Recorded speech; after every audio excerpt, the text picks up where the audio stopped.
So today I wanted to look at trying to create a flyout form inside a Hotwire enhanced ColdFusion application.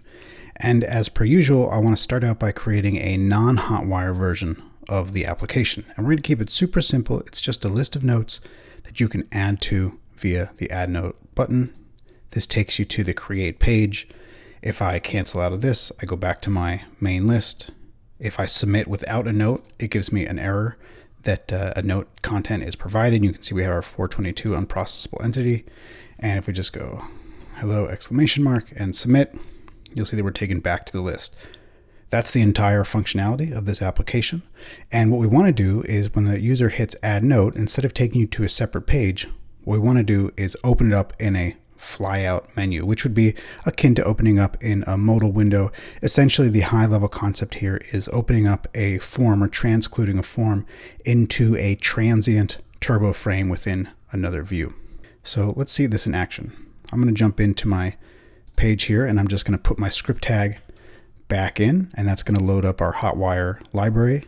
And if we refresh the page, what you'll see now is when I hit add note, we get our flyout menu here. If I cancel, it closes. If I add note and I try to submit without a message, again, we'll get the unprocessable entity and we get our error message, and we can say from flyout. We submit, and there we go. So let's take a look at how this works. And we'll start with our root page, our list of notes. And here is our add note button at the top of our CF loop.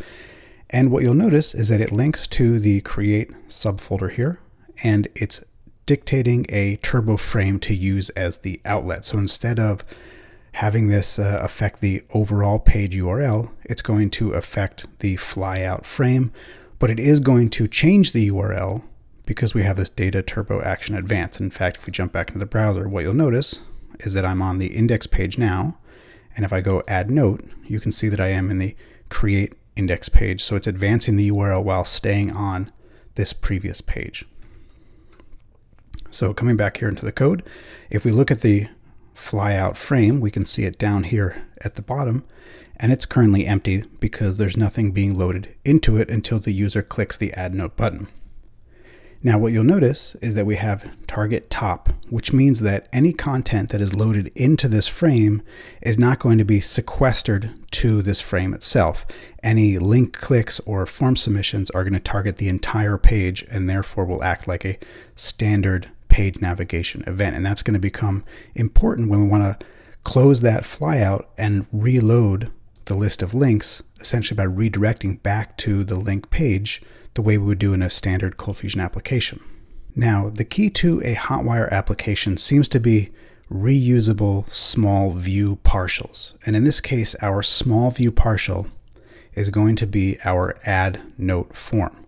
And you can see I have a div with ID note form that is going to wrap our error message rendering, our form. You can see that the form is going to submit back to itself, so it's submitting back to this create subfolder. I have my text input, my note, and my cancel. And at the bottom here, I have some JavaScript that executes to autofocus this input. Now there is an autofocus here, but that autofocus tends to only work on the first rendering. When we replace the current view, that tends to not work. We're going to use JavaScript to bridge that gap a little bit. So this is our underscore form CFM. And again, it renders the error message and the form and does the autofocus. We're going to use this in a number of places in order to get this demo working. And the first place is going to be the initial render. So if we jump back into that demo for a second, one thing to notice here is that if I go to the add note form and we change to the deep URL, if I refresh at this point, we actually are no longer inside of that flyout panel. We're rendering the create or the add note as if the user went to it directly, right? If I just refresh this page, again, I'm still here. There's no concept of the flyout. Of course, if I cancel out, I'm back in the page, and now it'll be progressively enhanced to open it in the flyout frame, excuse me. So what we have to understand there is that there are two contexts in which we can access this add note. The same thing would be if I say, for example, command clicked and open this in a new tab. which means that we need to render it either as a standalone page or as part of this flyout. And this flyout is inside of that turbo frame that we saw before. If we look at the markup here, what you can see is we have our flyout frame and our flyout layout inside here. And sorry, I'm rambling a little bit because this stuff is a little bit complicated. We have our underscore form. If we go to our create, we can look at our create and we can understand how that page is being requested. We can see if we're accessing this inside of a turbo frame, and that information is being made available in the network request. Let's clear this. If we open this up, what we can see is that there is a special HTTP request header called turbo frame, and that includes the ID of the frame context in which the current request is being made. Now, that won't happen if you access it outside of a turbo frame, which means we can use the existence of this frame to dictate whether or not we're in a frame-based layout. And if we jump back into our code, if we're in a frame-based layout, I'm going to assume that it's the flyout frame. So I'm not going to do any fancy like ID matching here. This is going to be a static flyout frame, and turbo drive is going to use the existence of this turbo frame to match against the turbo frame with the ID flyout frame here. However, if we're not inside of a turbo frame, then I'm just going to use the standard page layout and include our form. So you can see that our form is being included in these two places. And that's not going to be the only place that is being rendered. If we recall back to the fact that our main page has target top, what that means is that when we submit our form, if we go back to our form, when we submit this form, it's going to be posted back to the top level page. It's not going to be sequestered into a particular turbo frame, which means that if we want to render an error by re-rendering this template, the default behavior would be to destroy the entire page and then re-render just the add node form. And that's definitely not what we're trying to do if we're inside of a flyout panel. To update the page, even with the target equals top, what we're going to use is a turbo stream to target our updating of the DOM. And if we look at our error stream, what you'll see is that we are going to replace the note form, so the DOM element with ID note form, which if we jump back into our form, that's why we wrapped our form in this arbitrary div, right? This had no design aspects to it. This was simply a hook for us to be able to replace our turbo stream based content.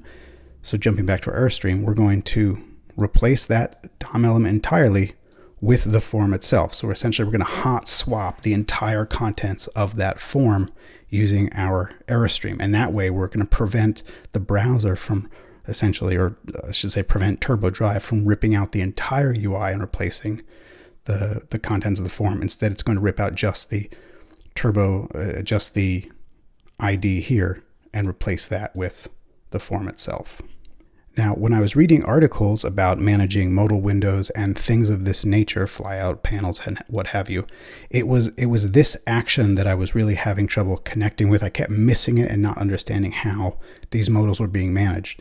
It's really this action replace that is the key to this whole workflow, because without this, you'd have to not sequester, or you'd have to sequester the actions to the turbo frame, which makes a whole lot of things more complicated. But by having target top, it allows us to easily redirect after the note has been processed. In fact, if we jump back to the demo for a second, let's clear network activity, and let's just say test. What we can see is that we're actually getting that 302 redirect after the note has been added, and it's redirecting us back to the index page. And Turbo Drive at that point refetches the index page, and that's why we get that note as part of the post form submission workflow. So let's jump quickly into the thing that ties this all together, which is the create controller layer. When we go to render the controller layer, we're going to check to see if it's a form post. If it is, we're going to try to create the note. If the note is created successfully, the default behavior is to redirect back to the index. And that's what we were just seeing here in the network activity. That'll take the user back to the main list and include the note that was just created. So that's the happy path. The sad path is getting the error information from the error object. And at that point, if we're in a stream-enabled request, meaning this is being made by Turbo Drive, we're going to include that error stream and exit out. And that's what we just saw previously, where we're going to replace the entire contents of that form based on that arbitrary div and then re-render the form. If we don't have an error, if we do have an error, but we're not in a stream enabled form, we're going to bypass this and then just re-render the create form, which is going to include the error message as per our ColdFusion logic here. So there's quite a bit of complexity here, and I think it's essential complexity, meaning that we can't really refactor that complexity out of it, because we want to have a page that is progressively enhanced, meaning we want to have a page where if I go back and my JavaScript fails to load, this all just continues to work. But at the same time, if we do have JavaScript working, and we can, let's say with JS, everything just progressively enhances to work as per our desired user experience. And that requires some additional logic, unfortunately, I think, in this kind of a context. I'm still relatively new to the Hotwire stuff here, so I'm sure that I'll be able to make this more simple as time goes on, but this is where we are. And I don't know, it's pretty exciting to be able to do something like this that is more reminiscent of a single page application in what is essentially a multi-page application using ColdFusion and Hotwire. So exciting stuff, and hopefully more to come.